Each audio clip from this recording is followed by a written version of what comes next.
Assalamualaikum warahmatullahi wabarakatuh. Perkenalkan, nama saya Aditya Uswatun Hasana dari Offering T1 2019. Di sini saya akan menjelaskan tentang kesenian rakyat bercerita. Pernah berpikir nggak apa itu kesenian rakyat bercerita? Yuk, kita lanjut. Untuk yang pertama, kita sambungkan dengan cerita rakyat. Apa sih sebenarnya cerita rakyat itu? Menurut definisi saya, cerita rakyat adalah cerita yang berkembang di masyarakat, biasanya berwujud cerita tentang asal-usul atau legenda, cerita yang berasal dari masyarakat dan berkembang di masyarakat. Jadi cerita itu mulainya dari masyarakat, terus berkembangnya di masyarakat lagi. Selanjutnya, ciri-ciri cerita rakyat. Ada 4 menurut saya. Yang pertama, tidak diketahui siapa pertama kali membuatnya, disampaikan secara turun-temurun, bersifat tradisional, dan memiliki banyak versi dan variasi. Macam-macam cerita rakyat. Yang pertama ada legenda, yang kedua ada sage, yang ketiga ada mite, dan yang keempat ada fabel. Kita jelaskan untuk yang pertama ya. Legenda.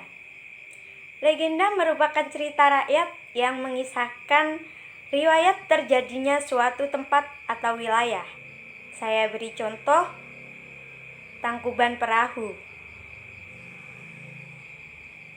Yang kedua ada sage. Sage merupakan cerita rakyat yang didasarkan peristiwa sejarah bercampur dengan fantasi rakyat. Saya beri contoh Perang Ucil, Syekh Siti Jenar Balelo. Yang ketiga ada mite. Merupakan cerita rakyat yang berhubungan dengan kepercayaan terhadap sesuatu yang dipercaya gaib. Yang keempat ada fabel. Fabel merupakan cerita rakyat yang menokohkan binatang sebagai lambang pengajaran moral. Saya beri contoh kancil dan buaya. Nah, kita lanjut ke kesenian rakyat bercerita. Sebenarnya apa sih kesenian rakyat bercerita itu?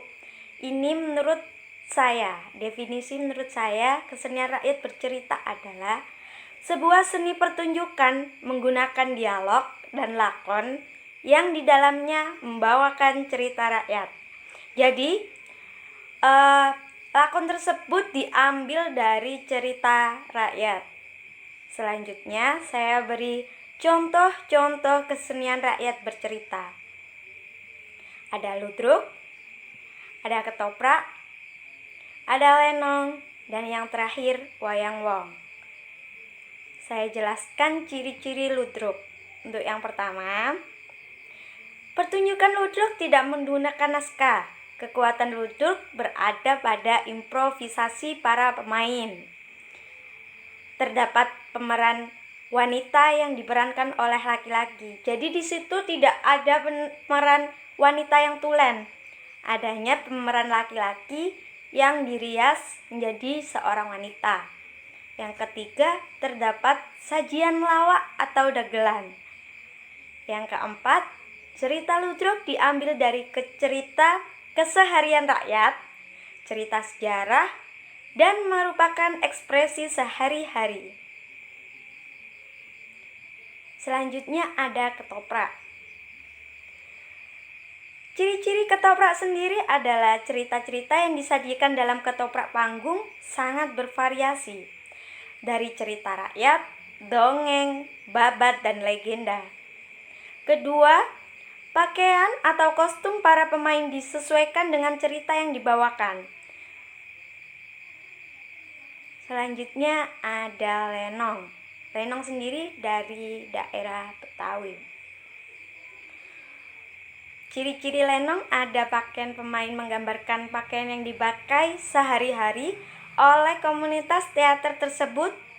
Dialog menggunakan bahasa Melayu atau Betawi. Pertunjukan diiringi oleh musik gambang kromong.